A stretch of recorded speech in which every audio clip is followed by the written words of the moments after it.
Oh, good. Matt, no. Here we go. All right. All right, good. Yeah, we should be all good on my end, I believe. Okay. So I'll just finish. So yeah, like after the season got ended, one of our teammates tragically died in a shooting, and that kind of like all just amped us up, if anything. Like obviously you have your time of grief and all that, but then you're like, what if? Like, what if he was there playing? Like, what would he be doing? And he was one of the hardest working kids you would ever meet, one of the nicest kids as well, all around great guy and great player. So like that kind of was like it was almost like a little bit of diesel into the gas tank for all of us.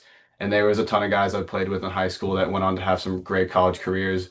A lot of people wore that NH10. He was number 10. His initials were NH. So Mhm. NH10 was a it was either in a little like strap on our helmets here, or some people got some tattoos. Some people would draw it on their gloves or elbow pads or tape on their helmets or their sticks, and it was a big boost for all of us. And I think a lot of people, whether they have something in their life like that that motivates them, or they just need to dig deep and be able to put their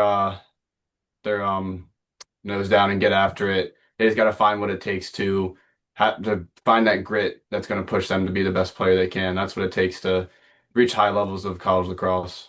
No, I definitely agree with that. And I think tapping into like kind of that emotional side and like figuring out, hey, what do I have to do to make that thing change or make that thing click? Hopefully it's not as like traumatic or sad as it experiences that, but Mhm. figuring out what makes an athlete kind of change into that next mental gear to kind of get them on that right path. Yeah, I think that also ties into like, are you born with it, or is it something that you like, something that you like find? I think it's like everyone just at some point, um, whether it's a tragic event or it's just something that just clicks for them one day, they find what it takes to motivate them to give them that discipline, that consistency to get after it every single day and reach their potential.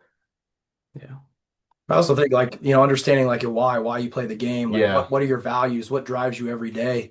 Like we don't do enough of that, right? I mean, like a lot of it is just technical, tactical X's and O's and everything along that line, and think that, oh, like we're just going to go out and magically love the game, and it's not. It's, getting people to figure out like what drives you every day, what drives you to get up, what drives you, right? What are your core values, right? What do you fall back on for your decision making processes?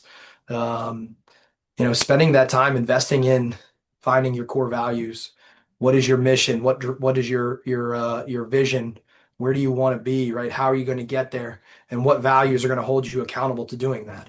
Um, I think those are critical pieces that don't happen, right? I mean, nobody's doing it. Nobody's doing it at like a high school level. Like Mhm. you very rarely see that at all. And we think, oh, we need a sports psychologist, to really dive into this stuff. And I would say absolutely not. We get out, we read a little few books. Um, it can really put us in a good spot. You start developing those three elements, um, you know, and then we use like a concept of championship ideals then to test them and measure them. Like, hey, are we getting better at where we want to be? Like, what does, for us here, well, what does it look like in the weight room? Right? We take like a team, when we talk from a team standpoint, not individual standpoint. What does that look like in the weight room, right? If we're family, right? We often hear that those types of things. Okay, well, what does that look like? Mhm.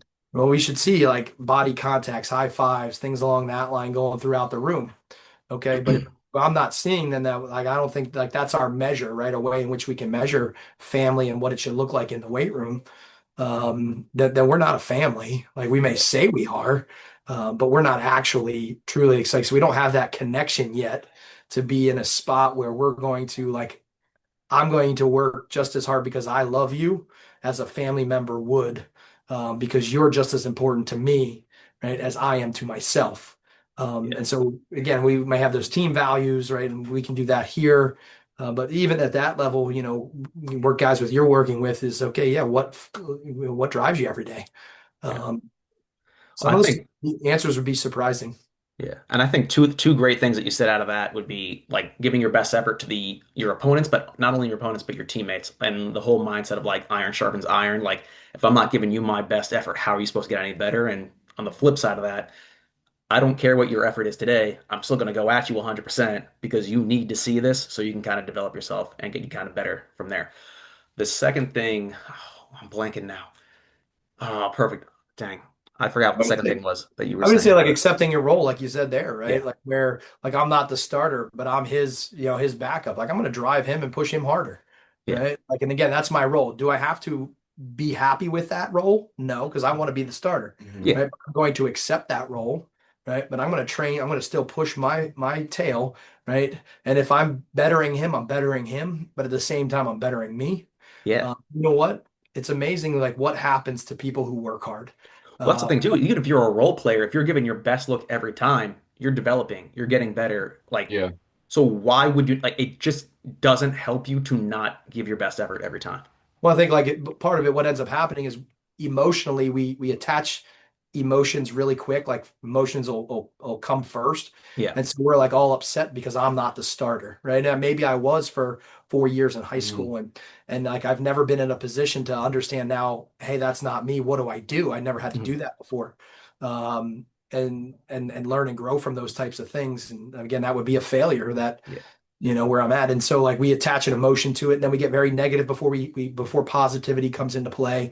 And so now we got poor emotions and negativity. Yeah. And again, that can fuel that fire, and they can keep that thing raging. No. And that's when you got to adopt that Ted Lasso goldfish mindset and forget every 2 seconds what was going on. So you just Yeah. move on to the Mhm. next thing. And you could even tie it back to I always love to talk about E plus R equals O, event Yeah. plus reaction equals outcome. So if you're going to say the event is you're a freshman on the Salisbury men's lacrosse team and you're not the immediate starter, maybe you're even the third or fourth string guy, or they're even saying they want to redshirt you for a year before they even give you some good playing time, some good looks.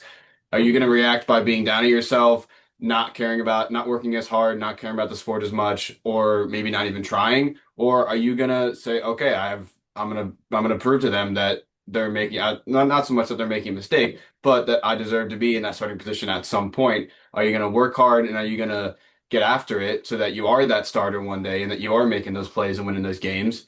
That determines your outcome. So it's like you have two sort of options that can happen from being a player on a scout team. You can either not work as hard because you're thinking, oh, you're on the scout team, so you're not good enough, or you can think, oh, I'm on the scout team, I just need to prove myself. Then you can work hard. In turn, you're making your guys above you better, which is making the team better, so you're going to win games. And then come when those guys graduate, those guys above you are gone. Now you're the starter, True. and it should be an endless cycle. Love that. I don't want to hold you guys for too long, but kind of like I guess closing remarks, kind of closing thoughts. Like you said a lot, but to kind of sum it up, if you had to give one or two pieces of advice, pointers, things like that for just high school kind of age lacrosse players, athletes, on what they need to do to kind of like make it to that next level, be successful, what would be kind of like your one, two pieces that you'd throw their way?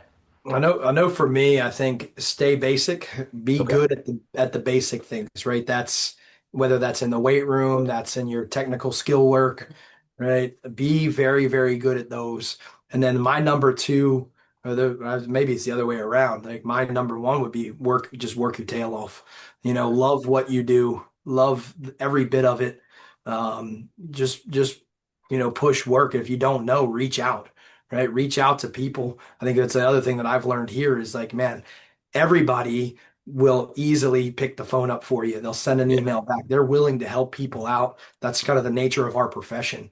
So again, work your butt off. If you don't know what to do, call, email, whatever. And then two, just be really, really good at the basics.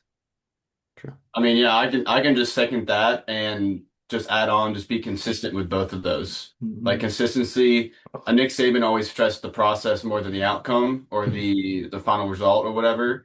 If you if you focus on the process of working hard and mastering the basics and consistently do that week to week, month to month, year to year, you will be successful when you reach a high level.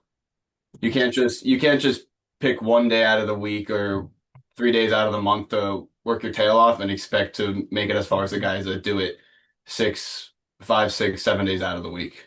Well, it's the same thing with training. Like if you're training all off season, then in the instance comes and you just stop for Yeah. 5, 6 months, it's like, we're not building anything from here. All right, we worked in the off season. Let's stop in the in season and expect the same Exactly. results by the end of the year. That's a great idea. Yeah. Yeah. No, that's so. But no, the same thing with the mentality, the mindset, the everything else. Like it's got to be adopted. It's got to be brought in. It's got to be like a daily deposit that you do every single time. You can't just pick and choose when you feel like it. Yep. Hmm. Awesome. All right. Well, hey, really appreciate you guys hopping on the call. Learned a lot, and definitely will be in touch, and would love to kind of stop by your facility and check things out if you guys ever have any free time. And you're always Gladly. welcome. Thank You're always you. welcome. So Awesome. thanks, Appreciate it. All right. Have a great rest of your day, guys. man. You See too. ya. Thank you. All right.